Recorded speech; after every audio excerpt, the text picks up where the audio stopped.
The internet was once a mysterious place, a network that only scientists, universities, and a handful of techies truly understood. Today it's how we work, communicate, shop, learn, game, and even fall in love. But when ordinary 90s people first logged on, no one really knew what it would become. The internet amused us, it entertained us, but it didn't consume us, as most of us were only online when we sat in front of a computer. People in the 90s made huge predictions, and in some ways they were right. At the same time, we still didn't understand technology. Take Y2K for an example. People feared that planes would fall from the sky, that banks would lose all their money, and even the end of life as we knew it. Just like Y2K, most internet predictions were completely wrong, because the 90s expected technology to change what we do, not how we behave. The thing most people call the internet isn't really what we were talking about in the early 90s. The internet itself, a global network of computers connected to each other, was built slowly over decades. Its earliest roots go back to ARPANET in the 1960s, a system that connected to research institutions and universities long before anyone had email on a home PC. But the piece that changed everything for everyone else wasn't the internet, it was the World Wide Web. In 1989, a computer scientist named Tim Berners-Lee invented a new idea, a way to link documents together with hypertext so anyone could navigate them easily, and by 1990 we had a formal proposal. In 1991, the first website went live. Before that, most people didn't even know a browser was a thing. So when we talk about the internet in the 90s, what people actually discovered was a new layer, a new way to use the internet, not just connect to it. Getting online in the early 90s was a challenge. At first, it wasn't something that people had at home. People accessed the internet through universities, work networks, or for the adventurous, early internet cafes. And this is where you paid by the hour to connect a desktop to the network. In 1993, there were only tens of web servers worldwide, but by 1994, that number grew to hundreds. By 1994, it's estimated around 3 million people had access to the internet, which, well, that isn't a lot. To put it into context, Ace Ventura: Pet Detective was released the same year, and that sold 4.2 million home VHS units in its first 3 weeks. But by the end of the decade, around 248 million people worldwide were online, which is twice as many people who watched last year's Super Bowl final. It was massive progression in 5 years, but compared to today's world where we have nearly 5 billion internet users, it was just the beginning. Most people access the internet through dial-up modems, plugging a computer into a phone line. Typical speeds are around 56 kilobits per second. That's kilobits, not megabits, not gigabits. At 56 kilobits per second, downloading a single JPEG file from the early 90s would take hours. A single song, days. An entire game, well, let's just say someone tried to download Fortnite, it might be finished by around the year 2050. So let's move on to the 90s predictions and skepticism.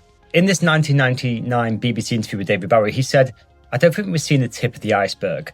I think the potential of what the internet is going to do to society, both good and bad, is unimaginable. I think we're actually on the cusp of something exhilarating and terrifying." And the interviewer said, "It's just a tool though, isn't it?" And Bowie said, "No, it's an alien life form." In the 90s, the internet was a digital myth in the making, but while Bowie saw an alien invasion, the experts saw a broken toy. People don't realise that Netflix was actually founded in 1997 as a DVD by mail service. Its long-term vision was never really about physical media though. As early as the mid-90s, CEO Reed Hastings saw where things were heading. He believed that as the internet speeds improved and storage became cheaper, the world would inevitably shift towards video on demand, where films and TV shows could be accessed instantly without the need for discs or stores. In that sense, Netflix's original model wasn't the destination, but a stepping stone. A temporary bridge between the limitations of 90s internet and streaming first world that hadn't quite arrived yet. Now let's take Robert Metcalfe. He's the man who co-invented the Ethernet. In 1995, he predicted the internet would spectacularly supernova and collapse within a year. He literally promised to eat his words if he was wrong. Spoiler alert, he eventually ate a printed copy of his own column with a blender. And then we had Clifford Stoll. In 1995, he wrote a Newsweek manifesto mocking the idea of online shopping. To Stoll, the web lacked the essential ingredient of capitalism: salespeople. You couldn't imagine a personal communicator in every pocket. To him, it was just a pipe dream driven by greed. Even Nobel Prize-winning economist Paul Krugman tripped up. In 1998, he claimed that by 2005, it would clear the internet's impact on the economy is no greater than the fax machine. You have to remember that in the 90s, information moved at the speed of a whisper. Remember the urban legend about Marilyn Manson's ribs? That rumour took years to travel the globe via school hallways and chain emails. It lived in the shadows of obscurity, a place Clifford Stoll thought would protect our privacy forever. Today, a rumour like that is debunked, memed and forgotten in literally 45 minutes. And while engineers worried about bandwidth, the economists compared it to their office hardware, the artists saw the truth. Bowie and Terry Pratchett knew that it wasn't just a way to send an email, it was a rewrite of the human social contract. We didn't just build a network, we moved the world into it. The skeptics weren't just wrong about the tech, they were wrong about us. And while the titans of the industry were battling against the web, the most accurate futurologists of the 90s were actually a team of comedy writers in the basement. In 1994, The Simpsons mocked the high-tech failure of the day, the Apple Newton. When Nelson Muntz tried to write Beat Up Martin, the tablet corrected it to Eat Up Martha. It was a joke about how broken tech was, but that one gag became a literal rallying cry for the engineers who eventually built the iPhone's keyboard. A year later, they showed Lisa using a video call phone with a rotary dial and a fiancé talking into a smartwatch. At the time, it was a wacky joke about the year 2010, and well, that's our reality today.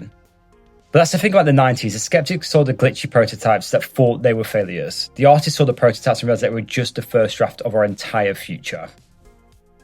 Here's where the common narrative gets interesting. People in the 90s really didn't care too much about the internet, but we did think the internet would make us smarter. Unlimited information, instantly accessible, encyclopedias at your fingertips. And this would eventually see the death of the encyclopedia salesperson. Tools like Microsoft and Carter hinted at a future of deep learning. But when the world actually went online, something unexpected happened. Instead of deep research, people eventually found entertainment. The 90s websites were bright, colourful, not very user-friendly, but a lot of fun with a lot of Easter eggs deep within. You were rewarded for your exploration. And when we fast forward to today, platforms like TikTok, Instagram, and YouTube didn't just give us information, they competed for our attention, which has led to a lot of doom scrolling.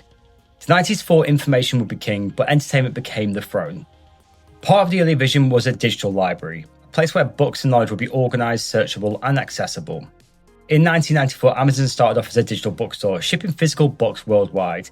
It expanded into CDs, toys, when it eventually killed off Toys R Us with its toy deal, and now you can get quite literally anything from Amazon. Then they eventually released the Amazon Kindle, which brought that dream closer to reality. Now, before the Kindle, if you wanted to read a book online, it was pretty painful as you had to access it via a floppy disk or a CD-ROM. The internet in general did make reading easier though. It made competition for attention far stronger as well.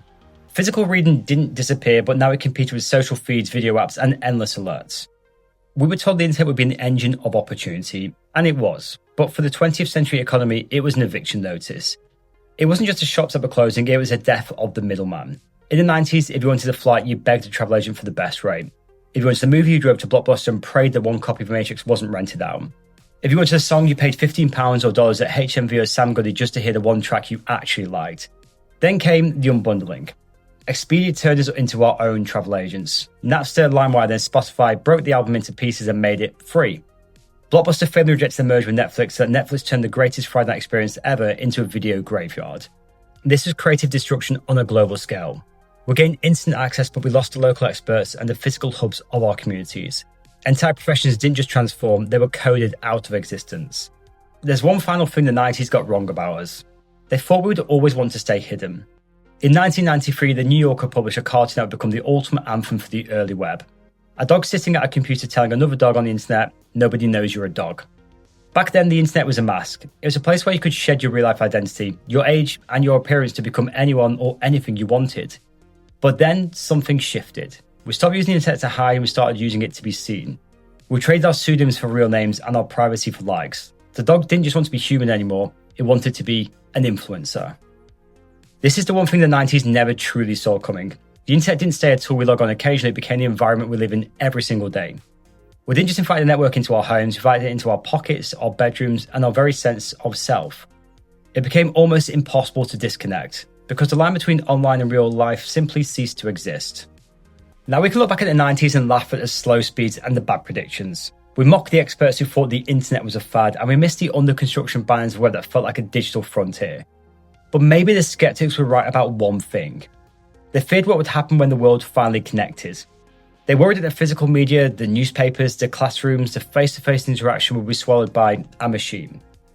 The 90s predicted a world where we could go anywhere and see anything. They just didn't realise that anywhere would eventually fit into our pockets, and that seeing everything would make it harder to see what's right in front of us. The internet didn't fail, it won. It won so completely that the real world and the online world are no longer different places. We're no longer logging on to a mystery, we're living inside the answer. And as we look forward to the next 30 years, the only thing we can be sure of is that the experts of today will be just as wrong as the giants of the 90s.